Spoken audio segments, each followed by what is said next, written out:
We've been sharing fun facts about Tim every week, and this week, fun fact is if you ask him what his favorite movie is, he actually doesn't have a favorite movie, but he has a lot of favorite scenes from movies, and he shared several with me. One is from the movie Black Stallion. So lots of spoiler alerts coming your way. Black Stallion, where the shipwrecked boy and the shipwrecked horse find each other and ride off together. In the movie Hook, when Peter Pan realizes who he is and flies off into the sun. And finally, the movie Iron Giant, when the giant sacrifices himself to save the town and is resurrected. And so those are some of his favorite scenes. Please join me in welcoming Dr. Timothy Keller. Now you don't have to see any of the movies. You know how they all come out. Sorry about that. So we're in a series that's, and everything I'm saying in these series actually assumes the first talk, which you may or may not have heard. But there I basically said this, and that is that since you can't totally demonstrably prove that there's no God, you also can't totally demonstrably prove that there is a God, which means if you don't believe there's a God, if you're a secular person, secularism is not just the absence of beliefs, it's the presence of an alternate set of beliefs. In other words, secularism includes beliefs in things like how rationality works, and the nature of the material world, and moral values, and human purpose. It's a whole set of beliefs. And no one set of beliefs about ultimate reality can be demonstrably proven, but that doesn't mean that you can't weigh them against each other. That doesn't mean you can't compare them. And that's what we're doing in this series. So for example, you can compare sets of beliefs as to which is most consistent with our experience. In other words, which of them are the most livable and fit our experience of things. You can also compare them as to which fits the evidence. Even though you can't demonstrably prove any one religion or one set of beliefs about the world, but there are, though, a lot of different arguments and their sets of evidence. So where are the strongest arguments? Where's the strongest evidence? So you can judge them on whether they're consistent with experience, you can judge whether they're consistent with evidence, and thirdly, you can judge them with whether they're consistent with themselves. In other words, are they internally consistent? Or do you find in one set of beliefs, or trying to live one set of beliefs, you have to keep smuggling values in from another set? So what we're doing in this stretch of the series is we're looking more at experience. We're looking and asking the questions about how livable are these various sets of beliefs. Because everybody, in order to live, needs certain things. You need a satisfaction in life that is there regardless of the ups and downs of circumstances. You need a meaning in life that can handle suffering. You need a basis for making moral judgments and working for justice that doesn't turn you into an oppressor yourself. You need hope for the future, and you need an identity that can, a sense of self and sense of worth that can handle the ups and downs of your own performance.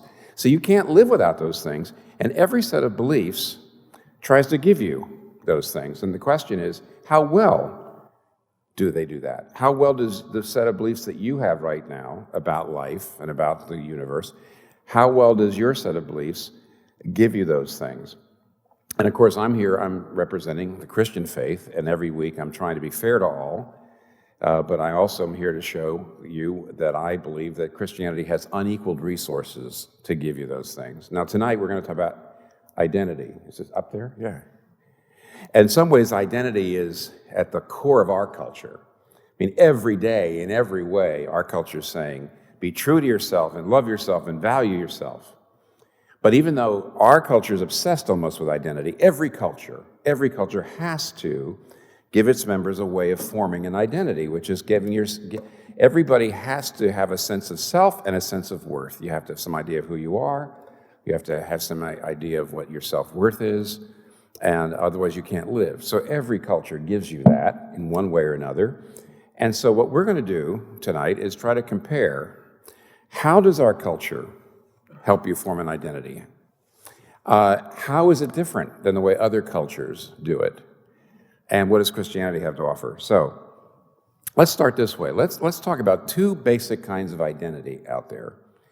I'm going to use, and every so often I'll refer to this man, Charles Taylor, who wrote, he's a Canadian philosopher, who wrote a book, Sources of the Self, subtitle, The Making of the Modern Identity. And what he does is he traces out a history of several centuries, quite a few centuries, in which in the Western world we move from what we can call, for lack of a better term, a traditional identity to today's modern identity. And so I want to contrast traditional with modern identity because even though in the West we've shed the traditional identity and our culture it offers its members a modern identity, the fact is that in most of the rest of the world, in the non-Western part of the world, traditional identity is still the way those cultures give people a sense of self and worth. So if you or your family is from Africa or Asia or Latin America, you come from cultures where even today you have traditional identity, not modern identity. Now let me explain what those are. Let's just spend some time. I'm taking this from Charles Taylor. Traditional identity is outside in. Modern identity is inside out. Traditional identity works like this. You go outside to find the truth, capital T. Could be God, could be some moral tradition, could be family. I mean, every culture is somewhat different. But all cultures that have a traditional identity say, first you go outside to find the truth, then you come inside and you realign your feelings and your life to fit the truth. So, for example, if you say the truth is thou shalt not commit adultery, but inside I feel like I would like to commit adultery, you don't. You align your feelings with the truth. So it's outside in. Go out to find the truth, come in to rearrange your life, and your self-worth is bestowed on you usually by your family or your community. Your self-worth is bestowed on you if your community or your family sees you sublimating your self-interest for the greater good. Then they call you an honorable person or a good person, and they bestow self-worth on you, okay? So go out to get the truth, come in to align your life with it, and then your community bestows honor on you and self-worth. Modern identity is exactly the opposite. You first go inside and decide who you want to be. You go inside to find the truth. You go inside to decide what is right or wrong. And then you come outside and you demand that everybody else adapt their feelings to you and accommodate you and your identity, who you are. And in the modern identity, no one has the right to tell you your self-worth. No one, you might say, is your validator except you. Only you can decide who you are. Only you can decide what is right or wrong for you. So you don't give your family or anybody else the right to tell you who you are. You validate yourself. See? So there they are. The modern identity, outside, in, truth out there, adapt my feelings to it, and my community tells me I'm a person of self-worth. The modern identity, I go inside to find the truth, and I come out and demand that everyone accommodate me, and then I validate myself. Now, let me give you a couple of examples. When cultures tell you how to get an identity and how to feel good about yourself, they never say, oh, this is one of many different approaches to identity. They never do that. They just impose it on you. They just assume it's a given. They give you the impression that there is no other way to do it. And therefore, the way our culture imposes its identity process on us is invisible to us. We don't even know it. But let me just give you a couple of examples to try to make it a little more visible. The culture doesn't do this in classrooms. It does it through stories. So, for example, not that long ago, I watched a movie, J.K. Rowling's, one of her later books, called Fantastic Beasts and Where to Find Them. And the basic plot line goes like this. The basic narrative is about obscurials. Do you know what an obscurial is? An obscurial is a wizard who, for whatever reason, is not being allowed to do magic, not being allowed to express his or her magical nature. And if you're not able to express your magical nature, then if you're an obscurial, then you produce an obscurus. You know what an obscurus is? It is a dark parasitical magic force that goes around eating things like a huge amoeba. Important safety tip. Don't be an obscurial. And of course, what's going on here in the story, it doesn't ask you about it. It just assumes that that's what an identity is. You have got to express and fulfill your deepest desires and inner nature. That's what an identity is. And the whole movie assumes it. And it comes to you. Speaking of movies, let's stay on movies. In 1964, Walt Disney made Mary Poppins, made the movie Mary Poppins. Now, over 50 years later, they made another Mary Poppins movie. The first Mary Poppins movie, which I actually am old enough to have gone to see, was 1964, was actually all about Mr. Banks. And Mr. Banks has very good personal goals. He wants to become wealthy. He wants to advance. He's got a song about it called "A Man Has Dreams of Walking with Giants." But he's so busy in his job at the bank, Mr. Banks at the bank. He just in case you didn't get the idea, in the end, he sees that he's been neglecting his family, and he actually quits his job and goes off and flies kites with his children. In other words, your family is more important than your personal ambitions. But actually, if you go watch and I won't recap it, the latest Mary Poppins, 50 years later, has moved from a traditional identity to a modern identity, and there it's all about self-discovery and self-expression. Recently, Glenn Close, when she won the Golden Globe, she actually got up and she says, family is great, but you got to put your own career first, which is exactly the opposite of the first Mary Poppins. Why? Because you've moved from a traditional identity in which you sublimate yourself to the truth, and modern identity in which you find the truth inside yourself and you assert it and you live it. Probably the most well-known and amazing example of where you actually see somebody move from traditional to a modern identity before your very eyes is in the movie Frozen. And of course, the signature song by Elsa is "Let It Go." Now, here's how it starts. In the beginning, she starts to say, "Don't let them in, don't let them see. Be the good girl you always have to be. Conceal, don't feel, don't let them know." Now, what that is a traditional identity, but it is, by the way, being depicted in the most nasty, repressive, reductionistic, negative way possible. So you're getting a traditional identity. Don't let them in, don't let them see. Be the good girl you have to be. Conceal, don't feel. It's a very negative way of putting it, but that's a traditional identity. But then suddenly, "I've got to see what I can do," she sings. "Test the limits and break through. No right, no wrong, no rules for me. I'm free." She moves from a traditional identity to a modern identity right before your eyes. And in case you didn't get the picture, there's a wonderful costume change to make sure you understand what. And so out comes the hair, and you remember it. And by the way, I like that. I like the music. I like the scene, I like the animation, but do you see what's going on?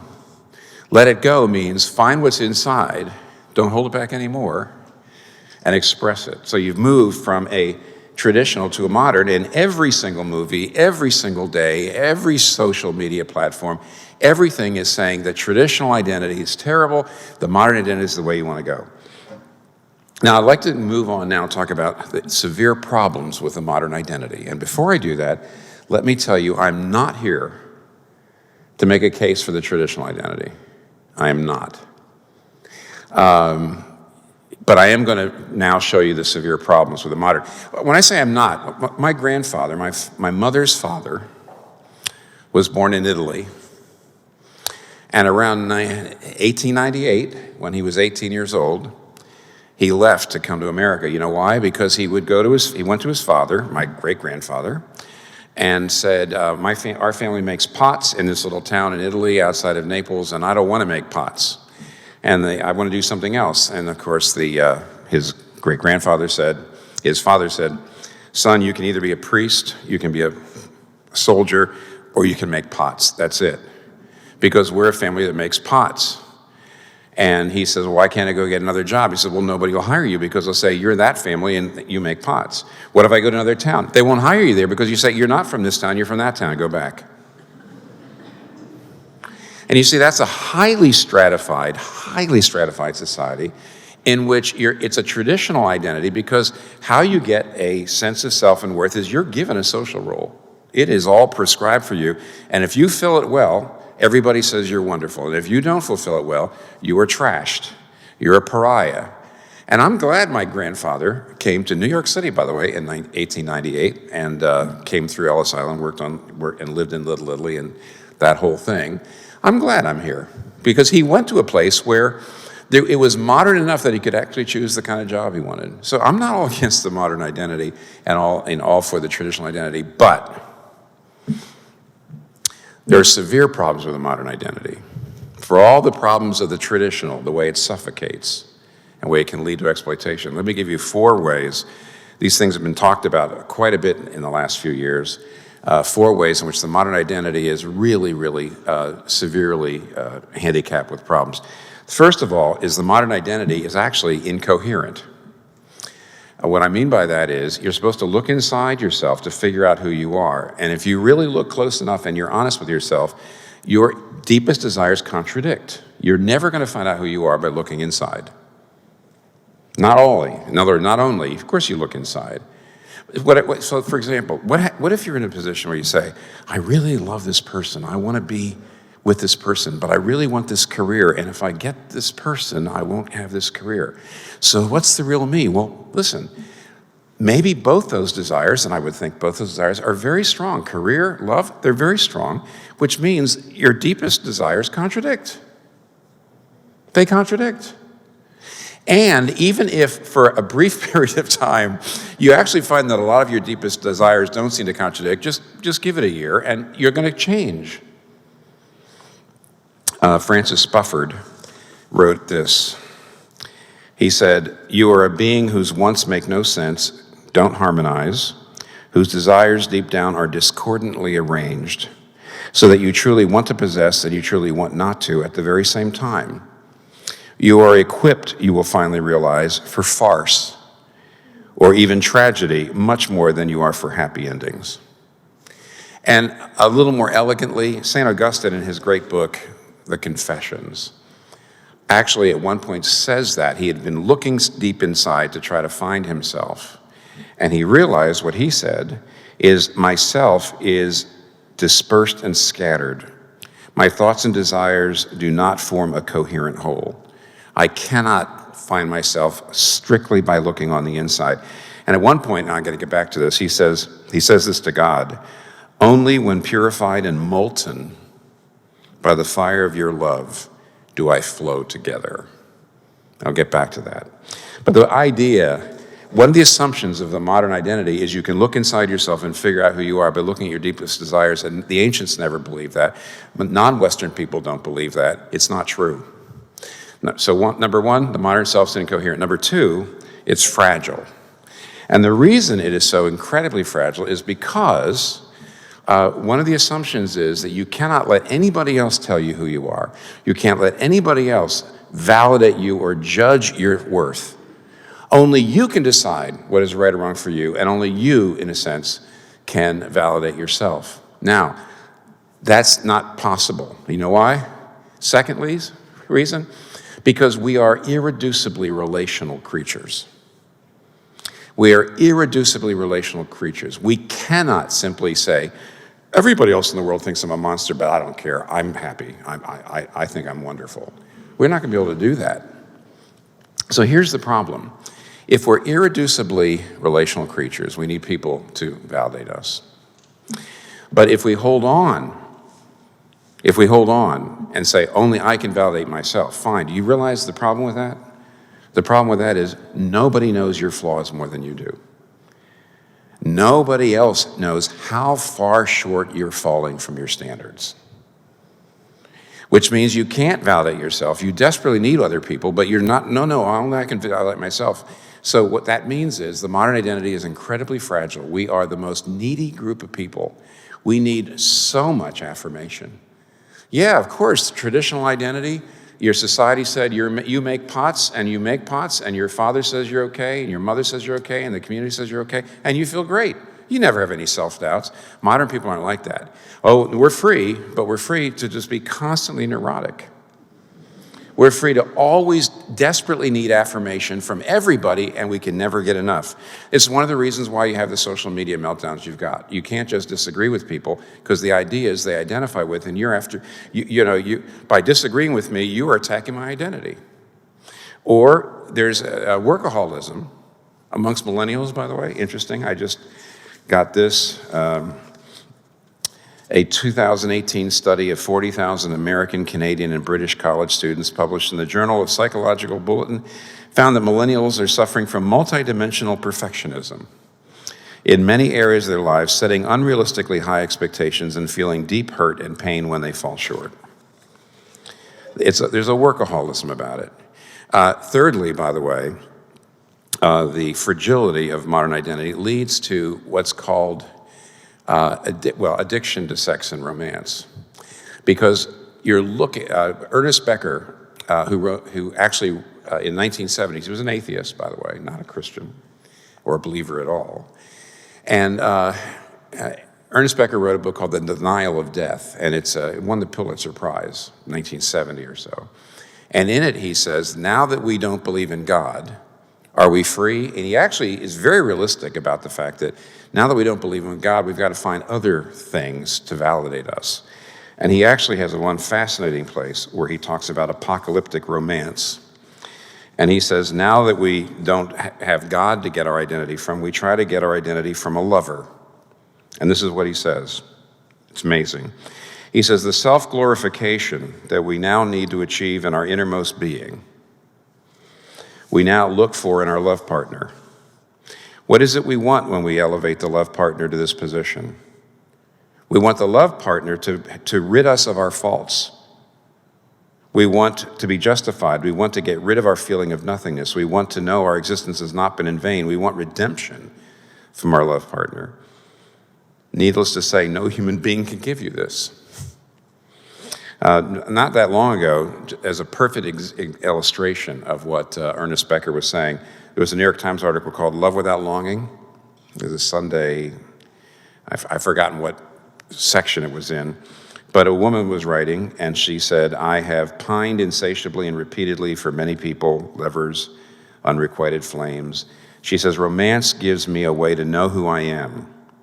And finally says, I really want a higher power to provide that same narcotic delight one feels in the early stages of a relationship, in those rare white, light, hot moments when I felt a holy bliss. It's exactly what Becker's saying. But of course, remember what he just said? Needless to say, a lover cannot give you what God used to give us. Because, of course, the lover is fallible, and the lover, then in some way, you're giving that lover too much say over you. So, in other words, you see all the ways in which the fragility happens. We desperately need someone to validate us, even though we say, no, we're validating ourselves. It doesn't work. So here's last on this one. Freddie DeBoer, who's a guy who wrote he's a writer, teaches writing, I think, at Brooklyn College. Not too long ago, he posted this. He says, why is everybody I know such a wreck? We have this vast intellectual architecture telling us that physical attractiveness hierarchies are cruel and gendered and unfair, and that's correct. But we still care about being hot. And we judge each other about it, and our papers and our humanities seminars are entirely inadequate to stopping us doing that. We've got a political critique of the ways that notions of human worth are dictated by traditional inequalities of race and sex and class. And we have a set of political concepts like self-care that are designed to fight the negative effects of that. We've got a self-help culture that constantly counsels us that every one of us, you are a ray of brilliant, unique light that alone can shine the way through a dark world. We've got a woke world of marketing that sells products by selling you yourself. See the gym ad down the street. Join the body acceptance movement. We've got our social media tools to craft and share perfectly idealized visions of ourselves, curated to the millimeter, so that we can present visions that we want to present with digital precision, and none of it works. I see people who are the most outwardly secure and confident, who never betray a hint of doubt or guilt or remorse, who project cool at all times, who are popular, getting plaudits and positive affirmation, at all times, who are academically and professionally successful, who have money and respect, and yet the flow of life reveals that inside they hate themselves. None of that stuff seems to matter. None of it could get at the core self-hatred within. And I'm wondering, is this the human condition? So the modern identity is fragile. You just cannot imagine, frankly. My grandfather, I'm glad he came. It's hard to imagine that in late 19th century Italy, anybody was thinking like that, or feeling like that, or having any of those kinds of problems.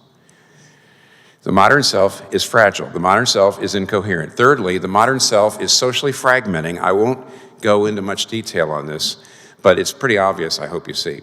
If it's true that you cannot let anybody make you sacrifice your happiness, if it's you have to always be true to yourself, that means you get into any relationship only as long as it's benefiting you, only as long as it's helping you be the person you want to be, only as long as it's supporting you in who you want to be. What that means is that it makes all relationships transactional. No relationship goes beyond as long as I'm benefiting from it, otherwise not. It makes all relationships consumerist. This is one of the reasons why parenting, by the way, is awful for modern people. Jennifer Senior, who wrote a great book on modern parenting called All Joy and No Fun, The Paradox of Modern Parenting. And in it, she says, it's right here. In it, she says, fewer and fewer people are having parenting, or are having children, and here's the reason why. It's so much more traumatic for us than former generations. She says, parenting is the only non-transactional relationship left because you can't divorce your kids. And what she's saying is, because we have modern identities in which all relationships are transactional, when you actually get into parenting, it's just like, it's the only one like that, and we don't know what to do with it.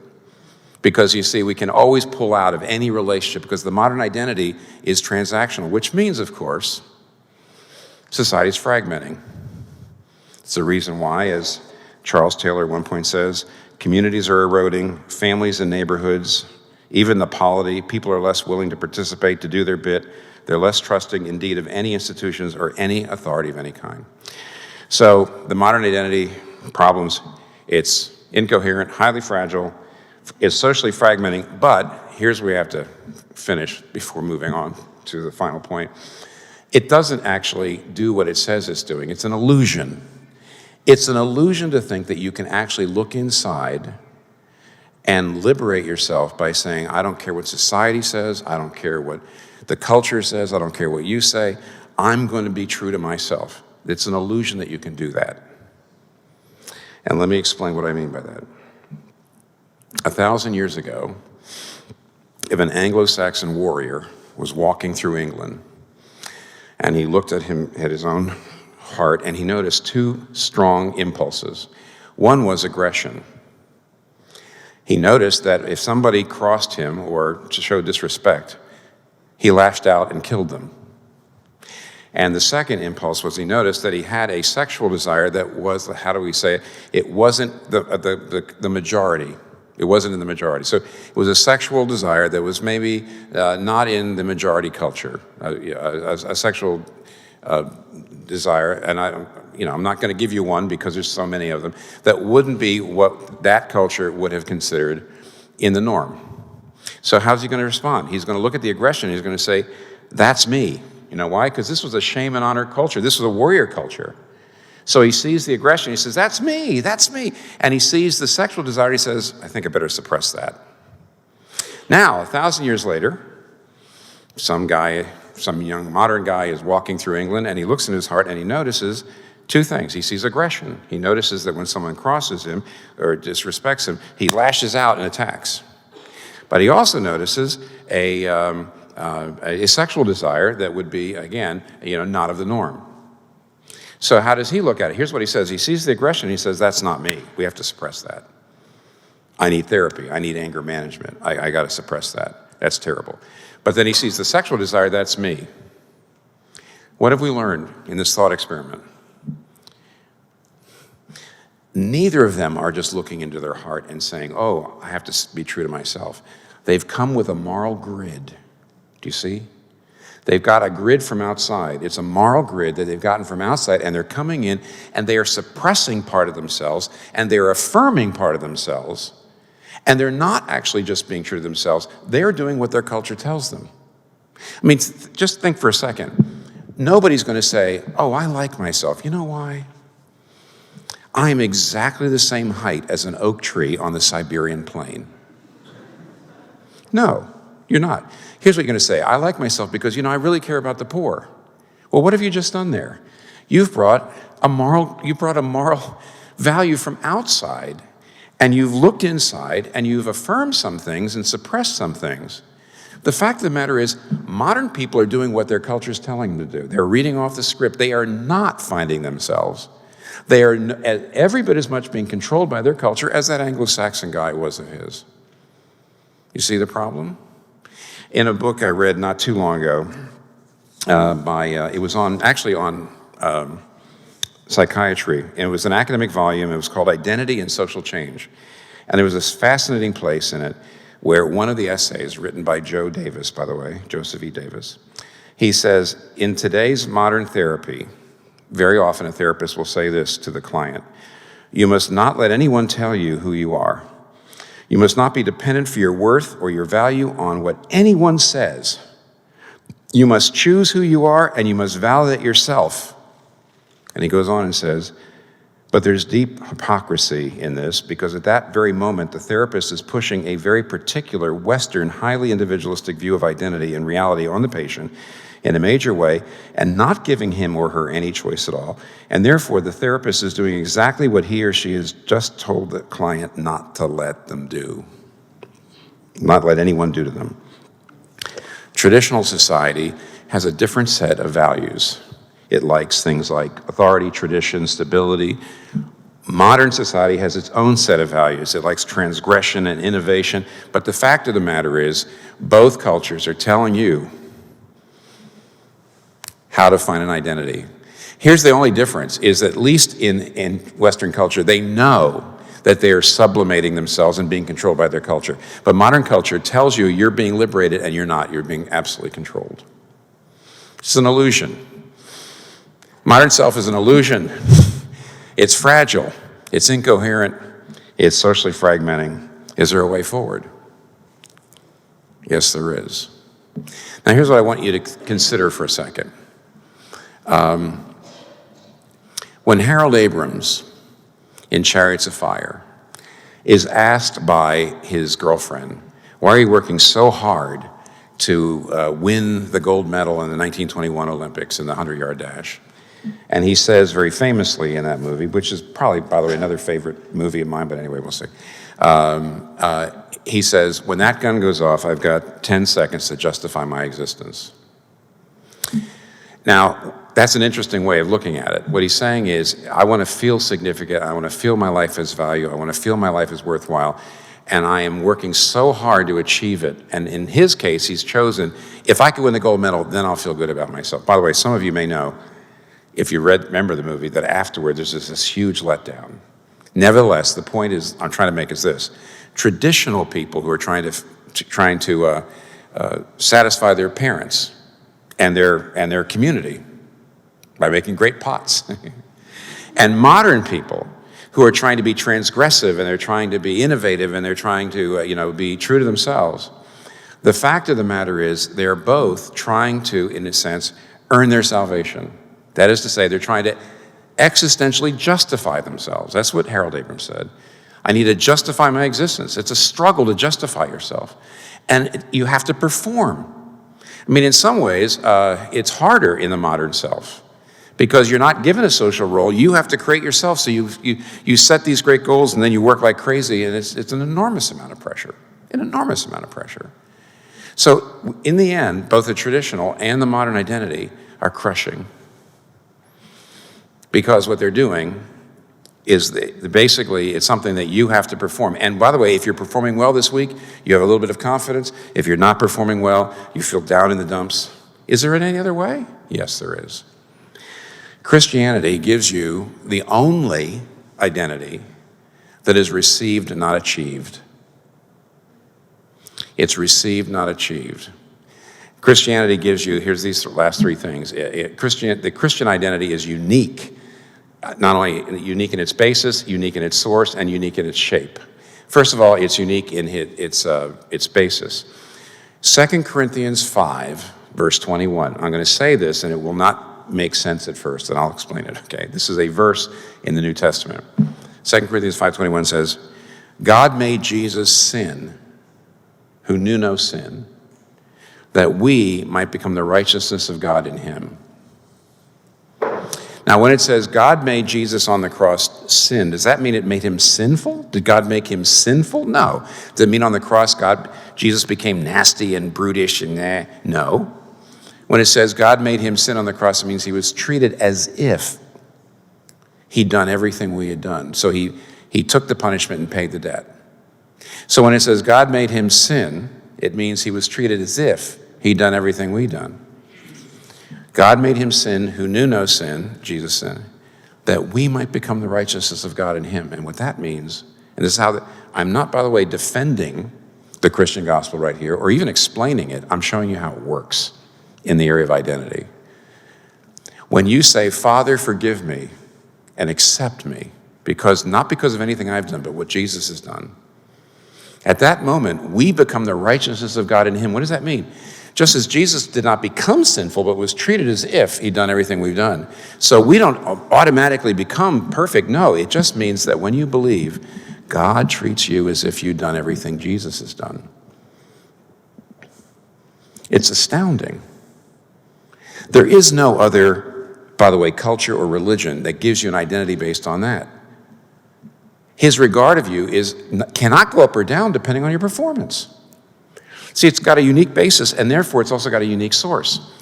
The traditional identity says your family tells you who you are. The modern identity says you tell you who you are. But what does the Christian identity tell you? God becomes the validator. Some years ago, I never forgot a man that I really respected as a teacher and as a scholar. I just had so much respect for him. And after, he knew me a little bit from a class I'd taken with him. And a couple years later, I met him at a conference, and I came up to him and said hello. And he said, oh, he remembered me. And he said, let's go have a soda together, and sat down and affirmed me. And the reason that went through me, the reason that lifted me up, because the praise of the praiseworthy is above all rewards. The praise of the praiseworthy is above all rewards. If somebody you don't respect, praises you, okay. If somebody you incredibly respect praises you, wow. There's nothing like being adored by someone you adore. But what if it's God? According to the Bible, when you're in Jesus Christ, when you believe in Jesus Christ, how do I say it? God, the only the only eyes whose opinion counts, looks at you and finds you more precious than all the jewels that lie beneath the earth. To the degree that sinks in, to that degree you have the most solid possible identity there is. Now, when I said, by the way, a final shape, there's all sorts of uniquenesses about the Christian identity, which I can't go into right now. But you need to keep this in mind. If in both traditional and modern identity is based on performance, which means if you're doing okay, you kind of have confidence, but no humility, you get arrogant. If you're not doing okay, you have kind of humility, but no confidence. But you see, because the Christian identity is received, not achieved, and is a gift of grace, you actually don't deserve it. That's what's so wonderful about it, but you get it. It humbles you into the dust and then lifts you to the sky at the same time. And therefore, there's a boldness and a humility together that happens in a Christian identity that's just unique. And there's one other thing. The way you regard other people. You actually can hear people's criticism, and you can appreciate people who are different. Whenever you're insecure in your self-worth and your identity, there's always a need to put other people down, especially people who are different from you, so you bolster yourself with self-esteem. I mean, the essence of the Pharisee is Luke chapter 18, where the Pharisee looks and says, "Oh, Father, I thank thee that I'm not like other men." And you see, the way a liberal person feels better is to say, I'm just not like those bigots over there, and the conservatives, I'm not like those Marxists over there. And everybody looks down at somebody, white, black, Western, non-Western, politics. Christianity humbles you and yet makes you bold, which means I don't need to compare myself to other people. I don't need that anymore. And therefore, there's an openness to difference. So there's the humility and the boldness, the openness to difference. We got to stop, because there's all sorts of ways in which the Christian identity is utterly unique, because its basis and its source is so different. So I'm just a couple questions like this, so I'm gonna try to summarize them together. Appreciate that you gave some nuance of some of the problems with the traditional identity. However, you said there are severe problems with the inside-out modern identity. But don't Christians look inward to find Jesus in their heart? It sounds like a modern identity inside out. Are there severe problems that come with that? Are there severe problems that come with? With basically this, they're identifying that isn't Christianity an inside-out faith where you believe in your heart? So aren't there problems, therefore, with Christianity? No, listen, whoever asked that question, you're very perceptive. Christianity is both inside and out. In other words, it's not looking outside or only inside. It's looking inside and out. So, for example, you do have to know yourself. One theologian put it this way: your knowledge of yourself and your knowledge of God increase or decrease together. So, for example,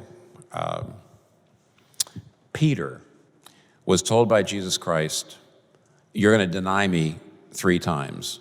You're a coward, Peter. And Peter said, I am the bravest of the disciples. He said, if everybody else abandons you, I won't.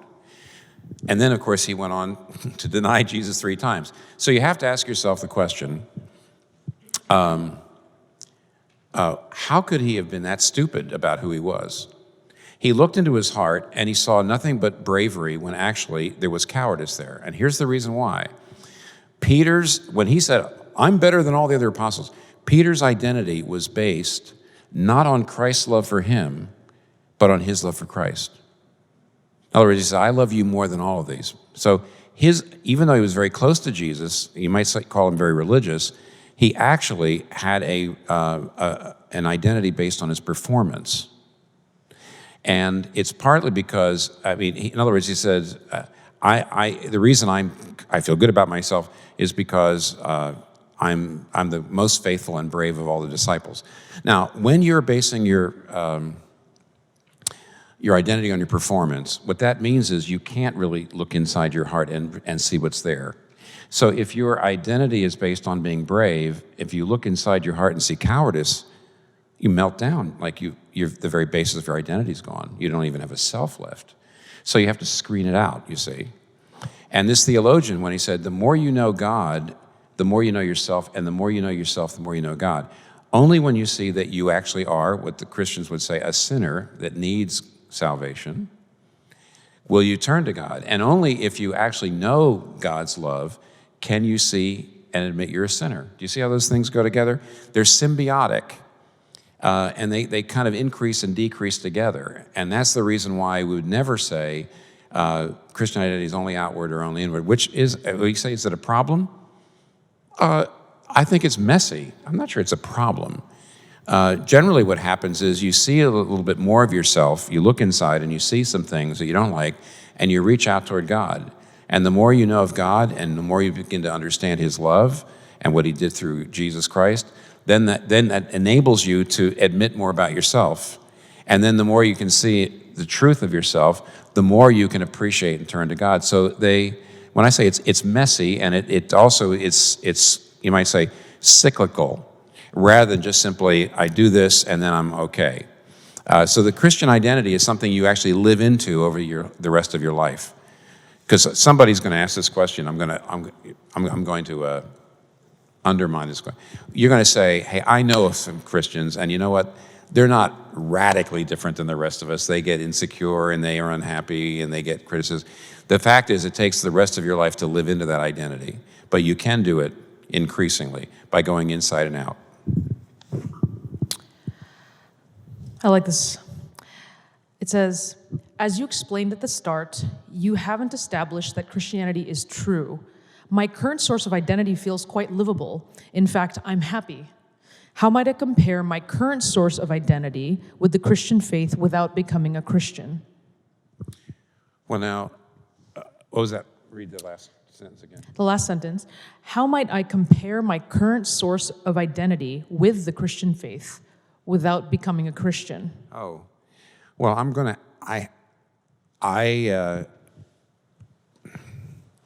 I would submit that if you're happy, that means that you've got a identity based on some kind of performance, some kind of standards of performance, and right now you're hitting the standards. You're hitting your numbers, as they say in business.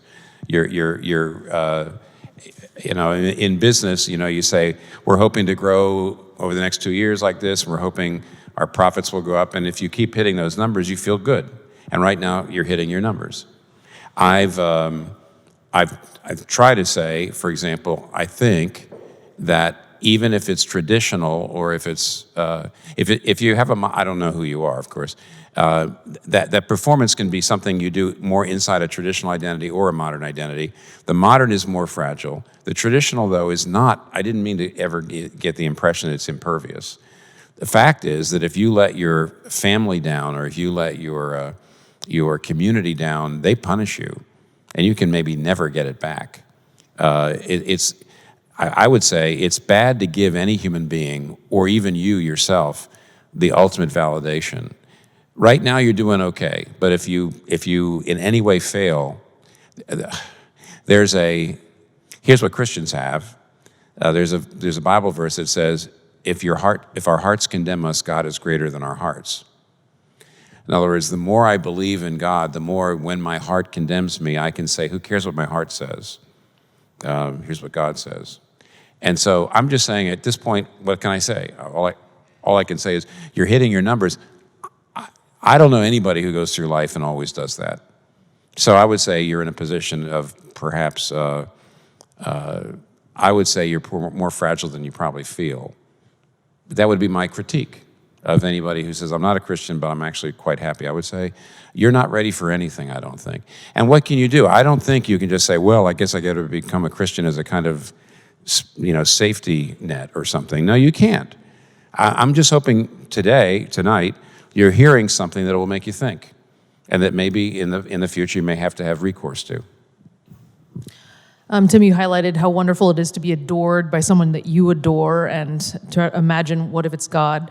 This person says, why can't I just receive an identity from someone praiseworthy? Why does it have to be from God? Why can't it be from someone else that I admire? Right. That's right. Well, yes, in fact, obviously, that does work. Again, provisionally. So, for example, there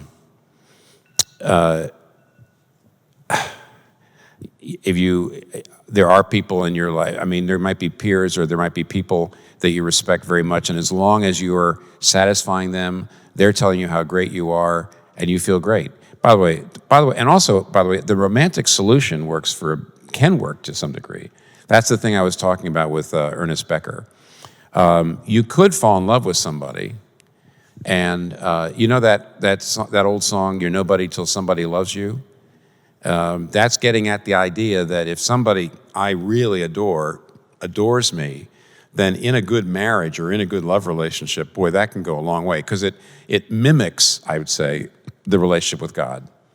And it actually can do a pretty good job for a long time. But I think I may have mentioned this before, I can't remember here. I once heard a sermon some years ago where somebody was talking about this and said, what if basically your meaning in life is another person that you adore and who you're married to? And I remember at one point he suddenly said, how will she be able to help you when she's lying in a coffin? One of you is going to die. And what if she dies first and she's the source? The trouble with making your parents or your spouse or some respected person into the validator is, first of all, they die. At the very least, they die. Secondly, they might abuse the power, Thirdly, if you don't live up to them with them, they haven't died for your sins. I mean, if you're living for your career, and as long as you're doing well, maybe that's the last question, maybe your career is going well. But here's the point. If you ever fail it, your career can't die for your sins. Jesus can die for your sins. Jesus is the only Savior who can die for your sins. He's the only identity source that can really, truly forgive you. Otherwise, I'm afraid all the other identity sources can be pretty cruel. So I'm actually trying to show you your fragility, that's all. I'm trying to show you precariousness. I don't expect you're all here because you're really unhappy. I'm actually trying to show you a more, how do I say, industrial strength kind of identity that you should at least have some idea that exists. There are multiple questions around, kind of in the essence of this question. It's a little long, but I'm going to go with it. It says, if the Christian identity says that grace is central and therefore there is no achieving needed, then won't that lead me to live a life that is complacent or a self-centered life since there is no motivation for others? From what I can tell, secular humanism is at least honest that life is about oneself, and if oneself wants to help others, then great, and if not, fine. How does the Christian faith lead to a genuine identity bent toward others in light of the lack of achieving in it? Yeah. Okay, so the motivation for, by the way, you're absolutely right. It makes, what's happening is most people, their motivation for achieving or for living a good life, or how did he put it, or she put it at the beginning? In other words, grace, I mean, what's if the Christian identity says that grace is central and therefore no achieving is needed. Right, okay. So let me give you, there's 2 or 3 ways in which you could be motivated to achieve. One is fear. I've got to achieve so people don't dislike me, or, so some people are driven by fear. I got to achieve. Some people are saying, if I achieve, then that way people will like me and I'll like myself. In fact, that's how most people are, that you build your sense of self-worth on your achievements. So your achievements are, even when you help the little old lady across the street, why are you doing that? And you say, well, because I would just want to love her. Well, yeah, but you also probably want to feel like I'm the kind of person that helps the little old lady across the street. So there's a sense in which fear, a desire for a good self-image. Now, let me just say, as gently as I possibly can, those are ultimately selfish motives. So an awful lot of motivation for achievement in life is basically selfish. What if, by the way, though, it wasn't just that God has forgiven me. Now, this is one of the problems with this series. I mentioned this last week, and I better mention it this week. When a Christian understands that you're saved freely, do you remember the reason why we're the righteousness of God in him is because he was made sin. That means God doesn't just say, oh, if you turn to me, I'll just wipe off all your slate clean. It was costly. In other words, somehow, and we don't understand it completely, the Son of God lost his glory, came to earth, pays the debt himself, cries out, my God, why hast thou forsaken me? Does all that for us. And what that does now is, now that I know what he did for me, I want to achieve. That is, I want to love people, I want to care for people, I want to help people, I want to do all this stuff, not because if I do it, I'll go to heaven, or if I do it, I'll feel good about myself, or if I do it, I'll have a great self-image. All those are selfish, by the way. In all those cases, I'm actually not doing it for the little old lady. I'm doing it for me. But now I want to resemble the one who did this for me. I want to please the one who did it for me. In other words, I'm not doing it now to get anything. I'm actually doing it to get more of God, as it were. My motivation changes. It's almost like this. In the beginning, when my wife Kathy and I wrote a book, Meaning of Marriage, and what we said is that in the very beginning, when you hold the hand, the very first time you hold her hand, the first time I kissed Kathy, I got this incredible, wonderful experience and now if I kiss her or hold her hand, I don't get the same experience 40 years later, 45 years later. and you say, oh, what a shame, you've lost the first bloom. No, not really. We now realize in the very beginning, the reason we were really excited the first time we kissed was it was ego. It was like, this woman or this man who I really wanted to like me likes me. And what happens over the years, in the very beginning, you love the person because you feel like this person's going to satisfy me, or if somebody like this is with me, then I'll feel good about myself. After a while, you start to love them for who they are, at least you hope to. In the beginning, you actually love them for yourself. In the end, you start loving them for who they are, just for who they are. And not because they're a means to an end, they're an end in itself. My achievement as a Christian, increasingly as I go on, I do the things I do just because I want more of God. Not that I want things from God, not that I want heaven or all that stuff. I've already got that. It's all guaranteed in Christ. Now I do it just, I help the little lady for the little lady's sake, for God's sake, for love's sake. So there's a transformation of motivation that I think is extraordinarily positive, and that's what happens in the Christian identity. Next question. You mentioned that Christianity makes people secure in their identity and hence open to others. I appreciate the logic, but openness isn't often associated with evangelical Christians in particular. Why is this? Oh, I wish, okay. You know what? Well, listen, you're inviting me to talk a little bit more about why Christianity should make you open. Then I'll come back and try. The question is really trying to say why are Christians so inconsistent? But let me go along this. I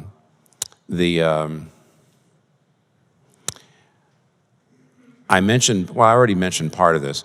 One of the reasons why we have trouble with people who are different is it's a way for us to bolster our fragile sense of self-worth by comparing ourselves with others. So if, by the way, my identity is based on being really hardworking, if I have a lot of pride that I work harder than anybody else, then I'm probably going to despise people I think are lazy.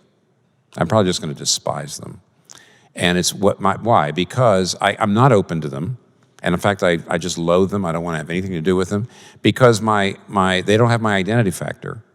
And whenever your identity is based on performance, then whatever that identity factor is, whatever your performance identity factor is, you tend to despise and look down at everybody else. It's also true racially. If your identity is mainly found in your race, if you're actually proud more of your race than of anything else, then you have to look down at people of other races. But let me give you an example, true example. That a number of years ago, I'm a Christian minister, and I was visiting with a church in Soweto, which of course is one of the townships, a very poor area in South Africa, in Johannesburg area. And I met a woman who was a kind of mother, we call her mother in Israel, meaning she was one of the leaders of this church.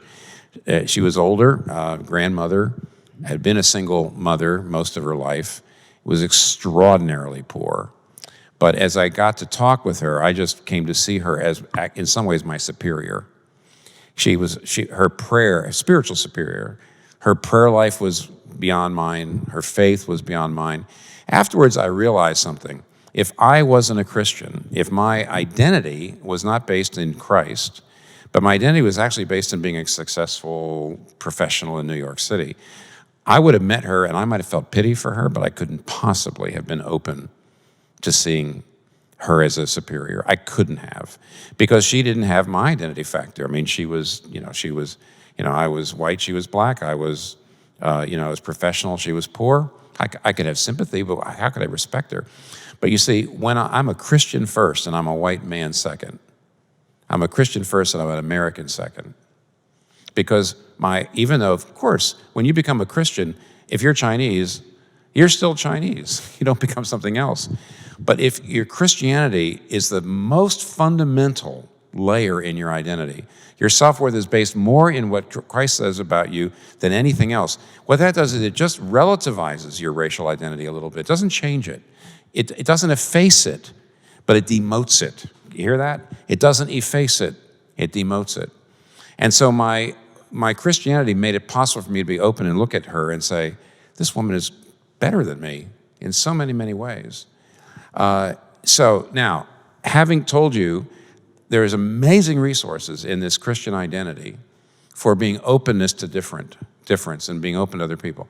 Now, when you ask why are Christians, so many not living that way, it's the last thing I said, and I'm really glad that you're giving me an opportunity to elaborate on it. Actually, your questions are always good because they usually ask me about things that I didn't have time to talk about during the talk. You have to live into your Christian identity, and a lot of Christians don't. Now, what do I mean? Let me give you a quick example. Luke chapter 10, verse 20. It's a place where Jesus sends his disciples out to heal. And they go out and they start healing people of their diseases. He gives them power. And they actually even start casting out demons. So they come back and Jesus says, how was it? And they say, wow, Lord. I mean, they said it in Greek, but I forget. That's my translation. They said, wow, Lord, even the demons are subject to our name. So they were just filled with joy about their power. And he looks at them and he says, listen carefully, rejoice not that the demons are subject to your name, but that your names are written in heaven. Now, what he means is, to say your names are written in heaven means you don't have to worry about ever going to heaven. You've already got a place there. See, most religions say you're saved by your good works, which means you don't know whether you're going to heaven until the end of your life because you have to earn it. But Christianity says, no, once you become a Christian, you know you're going. You know there's no condemnation for those who are in Christ Jesus. And therefore, Jesus says, why are you rejoicing over the fact you've had a good day? Why are you rejoicing over the fact that you have this power?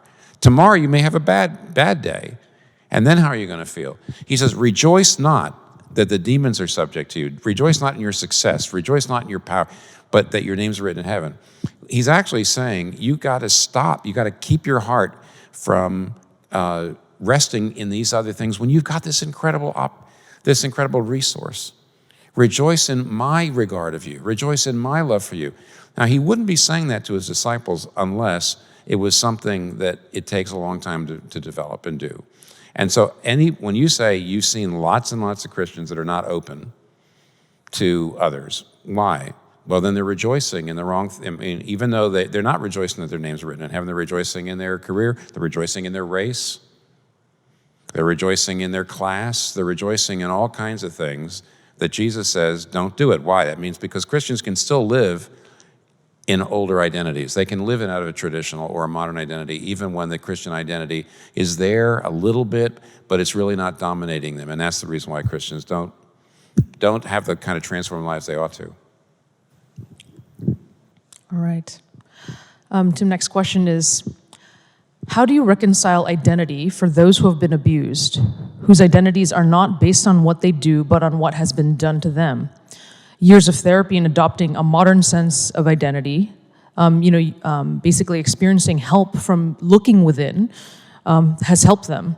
What is the Christian view on this? Yeah, I have a tendency to give long answers. I think I'll give a short one to this one. Partly because, generally speaking, what a lot of therapy tries to do with an abused person is abused people, to a great degree, have experienced the dark side of the traditional identity. So to have verbal abuse where a family member tells you you're scum, you're nothing, that person is acting as your validator. It could be a father or a mother toward a child. It could be a spouse. And along with it can come physical violence. But as you know, the physical violence, as bad as that is there's a message that's coming across, and that is you're nothing, you're dirt, you're this, you're that. And what I tried to say is the modern identity, I think, has developed because of the abuses of the traditional identity. It can be suffocating, and when you give your parents or you give your community that kind of power over telling you who you are, and they abuse it, they use it against you, it's terrible. So I think most therapy, I even gave you a little speech out of that article. I said most therapists are really trying to help the abused person by moving from a traditional to modern identity. I'm just here to say, and I told you this is going to be a short answer, so I will, is that I think the Christian identity is a better counter to the traditional, pardon me, the Christian identity is a much better antidote to the traditional identity than the modern. I think the modern was an effort to get at what the Christian identity gives you. Tim, again, you talked about how Christians receive their identity from God, receive God's love. This person's asking a little more clarity on this, I think. It says, does God love us for who we are, or does he love Jesus and therefore us only by proxy? Well, it's more the second than the first, I would say. In other words, the fact is that it's only when we're in Christ that he loves us perfectly. But here's the question. Why would he have, why would Jesus have even come? Why would he have even come? There's this probably, maybe the most famous verses of the Bible is Psalm 23, the Lord is my shepherd. Probably the second most famous verse is John chapter 3, verse 16, where it says, for God so loved the world that he gave his only begotten son. And so there must be a love, or they would, in other words, unless God loved us for who we were, or as we were, it would be a little better. He loves it. When my children were little, of course this doesn't happen now because they're all grown up and perfect. And some of you know some of them probably. But when my kids were little, when one was really acting out, acting up, doing badly, not doing well in school, misbehaving, here's a weird thing, is even in a way, those of you who are parents know, you end up starting, in some ways, their misbehavior almost draws your love out more. You spend a lot of time with them, and you agonize over them, and in some ways, your love is activated by their misbehavior. And would you say, I'm loving them for who they are? I would say it'd be better to say, I'm loving them completely as they are. I'm loving them as they are. And so obviously when Jesus, God so loved the world, we were obviously in a very imperfect condition, but God so loved the world, he gave his only begotten son. So he obviously loves us as we are, but to love us perfectly, the way we're talking about here, to know that he completely delights in me, regardless of my ups and downs of my performance, that happens inside Christ. So the answer is both. I really appreciate the honesty in this question. Asking, how do you stay committed to a religion that doesn't bring you the joy and happiness you thought it would? I want to be happy. I became a Christian 2 years ago, but I struggle with Christianity because it has not brought me an identity of joy that I thought it would. None of that bright, hot, white light, as you said. I'm not really buying it anymore. All right. By the way, believe it or not, this is an easy question to answer because I can't answer it. It's a little bit like saying, if you come to a doctor and you say, doctor, I have a fever, would you please treat it? The doctor's going to say, no, I can't just treat a fever. I mean, I obviously give you a Tylenol or something like that, but I need to know what's causing the fever, all right? Something's wrong because you shouldn't have a fever, but I need to find out what it is, so they're going to do tests. So if you come and say, I became a Christian some time ago, and none of the stuff, or very little of the stuff that I thought would happen to me or in my heart has happened. How do I, that's the question. The answer is, you're actually kind of coming and saying, I've got a fever, would you treat it? And I can't. There's so many different possible reasons why something like that can happen. I need to be honest and say it can certainly happen. But it can be stuff outside of you. I mean, I would say, by the way, it depends on what's going on outside of you and inside of you, and I'm not going to go through the list of all the possibilities right here. I am concerned. I would say that you ought to not give up, but that you ought to try to talk to either Christian friends or church leaders of some kind that you feel like that are referred to you, just like a doctor, that you can trust. You don't just walk into any place. You get referrals, and you ask people. You try to find satisfied customers, and that way. So I would say you've got a fever, and I'm sure it can be treated, but you need to find somebody who can help you. Tim, you talk about boldness and humility through a Christian identity. Can you speak more to that? If we are irreducibly social and we need each other's affirmation, is it wrong that I still want an identity that is bulletproof enough to withstand personal and professional critique? I'm tired of constantly playing back feedback over and over again in my head, even if that feedback is true. Read me the very first part of it again, the very first. You talk about boldness and humility through a Christian identity. Can you speak more to that? And also they added, is it wrong that I still want an identity that is bulletproof enough to withstand personal and professional critique? Well, now, listen, the second question, I would say, this is the identity. No, you're not wrong to want that. This is the identity that eventually can get you there.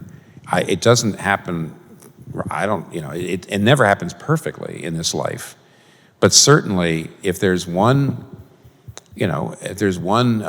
identity that would be at least pretty impervious to professional criticism, it would be one to say, in the end, I am not defined by what people say about me.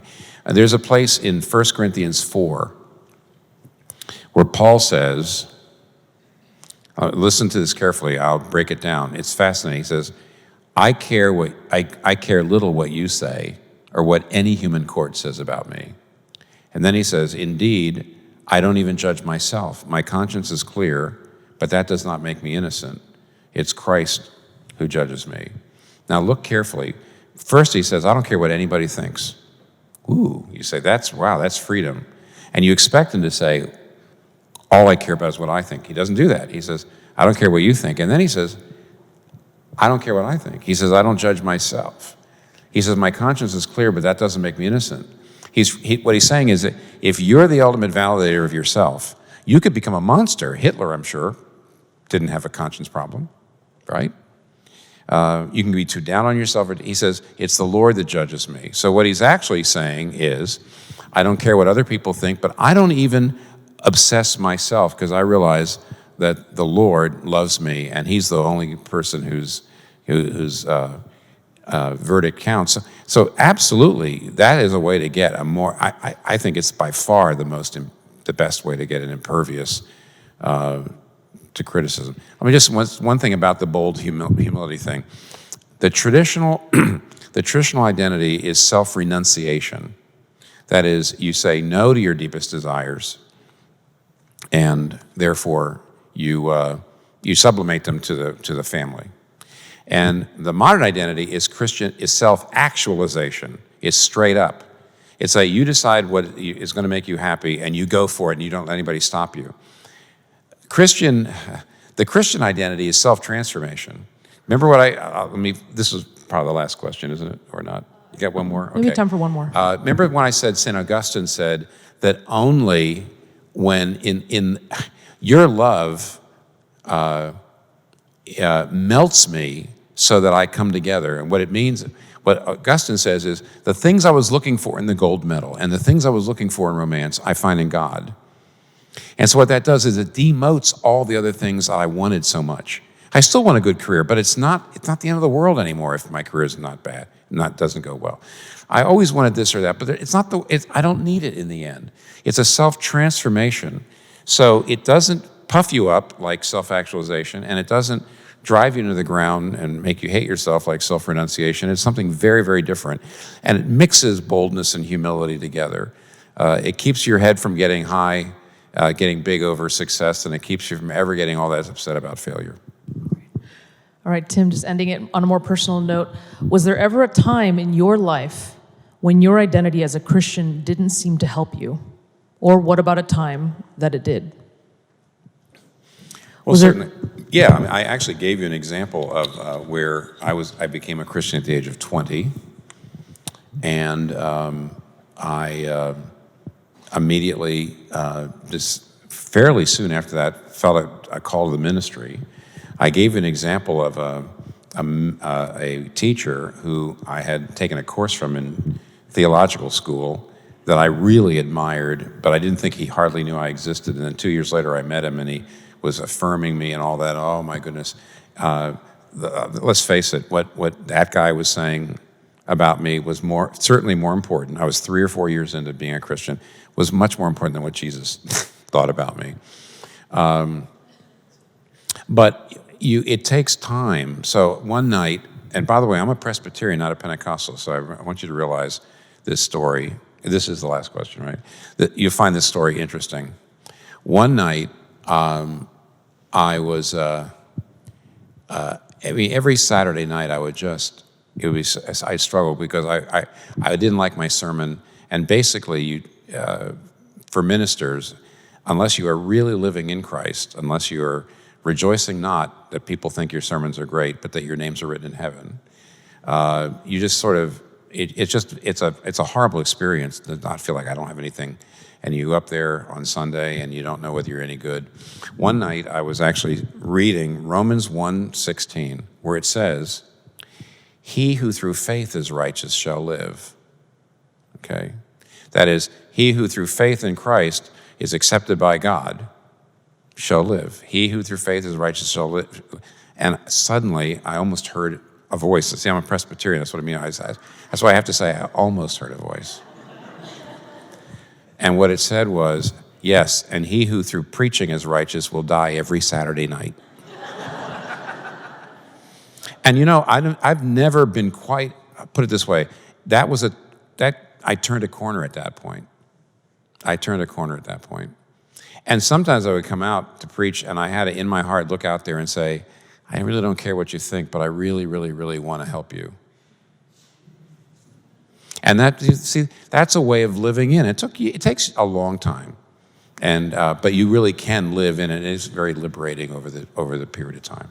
Wow, God tells jokes. That's good to know. Wait a minute, I said I almost heard it. Come full circle. That's right. Well, that's all we have for questions. Thank you so much. Thank you for listening today. Gospel in Life's ministry is supported by generous partners all over the world. Your gifts allow us to share the gospel message with millions of people through our podcast, radio, and other channels, including here on YouTube. We're seeing God change lives through the increasing reach of this ministry, so thank you for your part in it. If you'd like to make a gift today, go to gospelinlife.com/YouTube, and we'll send you one of my books as thanks for your gift. Thank you again for your generous support, because the gospel really does change everything.